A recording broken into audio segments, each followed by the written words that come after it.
Coming up, I'll be giving you an update on the new Percy Jackson Disney Plus series, plus an update on how well Black Widow has done on Premier Access. But before we get into any of that, make sure you do hit that subscribe button to keep up with the latest Disney Plus news. Hi everyone, it's Roger here from What's On at DisneyPlus.com. It's Monday, it's time to jump into some of today's big Disney Plus news. We've got quite a few stories I want to jump into today.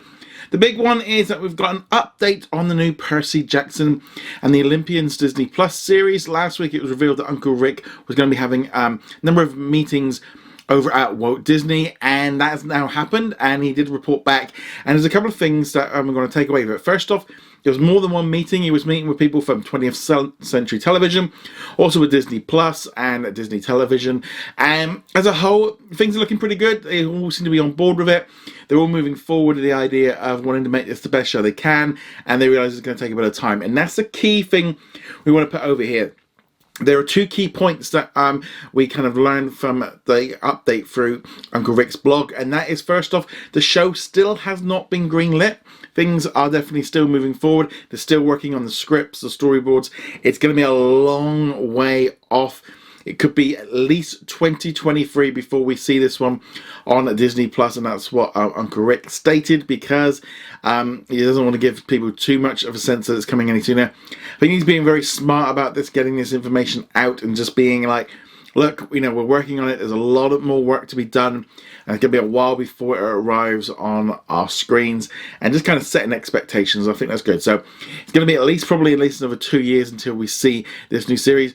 But considering kind of how badly the movies did in terms of like how connection they were to the books and everything else, it kind of makes sense why they're being a little bit more protective of it. As I said, this series hasn't officially been green-lit. Things could still change, things could be cancelled. I imagine if they're being this open, that they probably wouldn't be. And the fact that Disney kind of went out on the big stage and kind of said, we're working on this brand new series, but then they did that with a number of other shows and kind of cancelled them. But I'm definitely thinking this one's going ahead. But like I said, things still could change. But it's going to be a while until we hear any more about this. And obviously, you know, if they're still going through the script stages and going through all the bits and pieces and the storyboards, it's going to be a few months at least of that stage before we even get close to filming. They've got to find the directors. They've got all kinds of stuff to sort out. But it is on its way. It's just going to take a little bit longer than maybe some of us had hoped. But let me know if you were excited about the new Percy Jackson Disney Plus series in the comments below, because I think this one's going to be a big one. I really do think that Disney Plus needs some big fantasy movies and series to get people in that isn't connected to Marvel or Star Wars, and I'm sure that this one is going to be it. It might be Monday, but we also get some new content today in a number of countries, including the UK and Ireland. We get the first episode of the 11th season of The Walking Dead. That's right, The Walking Dead Season 11 is now a new weekly episode. Will be dropping every Monday. I've seen the first two episodes. I really enjoyed it. It's kind of getting a whole host of things of like new groups together and kind of working out what's going on. I've been really enjoying The Walking Dead. I've been completely binging it over the summer season. Managed to kind of binge through 10 seasons, so I've done pretty well on that one. I've been really enjoying it. But as I said, new episodes dropping every Monday. Also got another new show which is starting next Tuesday on Disney Plus internationally, which is The Only Murderers in the Building. Just a quick quick early review really. Watch the first 3 episodes, all of which will be available on Disney Plus next week internationally on Tuesday, with Hulu also getting them on the same day. We're starting to see now a few more days of the week with stuff dropping. I really enjoyed the first 3 episodes. Very different to what I was expecting.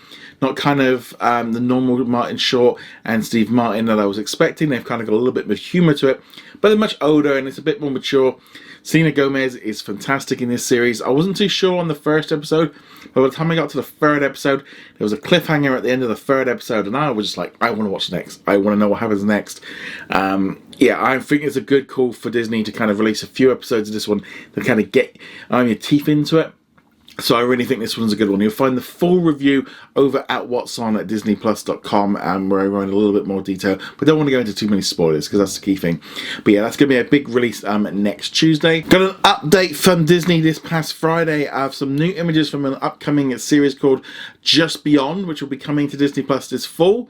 So I'm guessing it's pretty much going to be October because they've already announced a September lineup, and it wasn't in there, and fall kind of only really falls into October, and it'll be perfect timing with Halloween. It's going to be a new anthology series of 8 episodes, and it's based on a very popular book series. And we've seen some images with lots of different cast members because every episode's a different one, kind of a bit like maybe like American Horror Stories and like things like that, where they have like completely different casts every single week, but obviously much more family friendly. I think this is perfect content to arrive around the Halloween period. So hopefully we'll find out soon enough what's going on with this series, because there's not really been too much yet. And finally, we got an update on Black Widow's success on Disney Plus Premier Access last week. Scarlett Johansson's lawyers put in a sort of a way of stopping Disney from trying to move the lawsuit from Los Angeles to New York, to trying to put it behind doors. There's a whole host of different things going on right now with that whole lawsuit, but Disney kind of responded stating that Black Widow has now pulled in over $125 million on Disney Plus Premier Access and also on digital release as of August the 12th. Now, actually on August the 10th, it got released for digital purchase through like iTunes and things like that, so it's kind of probably including a lot from that one there. Really showing $125 million is a lot to bring in on digital purchases within that first month, and kind of really showcasing how popular the movie is. Pulled in now between that and cinema, which is over 360 odd million, around about 500 million over that first month. So it's definitely already now kind of in the profit zone, but obviously this big lawsuit could have a big impact on what goes forward on with the use of Premier Access and just how all this moves on. I think it's going to get a lot more messy. There's going to be more information coming out of it. Very much, to me, there's mistakes being made on both sides. There's some things being claimed by other sides that I don't necessarily agree with. I don't think necessarily Disney was in the right on some of this with how they've handled it, but I also don't think the lawsuit is the best way. I also have a bit of a disagreement with the idea that lawyers are stating that Black Widow is boosting up Disney Plus Premier Access subscriptions. I don't really think they maybe quite understand that the people you have to subscribe to them, buy it. But you have to buy it. It's not. If it was a purely on Disney Plus Premier Access and it skipped cinemas, I would be much more in line of going, okay, yeah, something needed to be sorted. But is it really? I mean, how many people subscribe to Disney Plus just to then buy sort of Black Widow? I don't really know how that can be pushed, but obviously they want to push people into Disney Plus Premier Access. It's a very complicated thing, but ultimately there was a contract that was stated with Disney and Marvel, and something's gone wrong, and also just discussions between them hasn't gone right. But nevertheless, let me know what you think of all of this in the comments below. Thank you very much for watching this video. Make sure you go check us out over at whatsondisneyplus.com. Like, follow and subscribe. Also a huge thank you to all of our supporters over on Patreon and also on our YouTube channel memberships. And I shall see you guys in another video. Laters.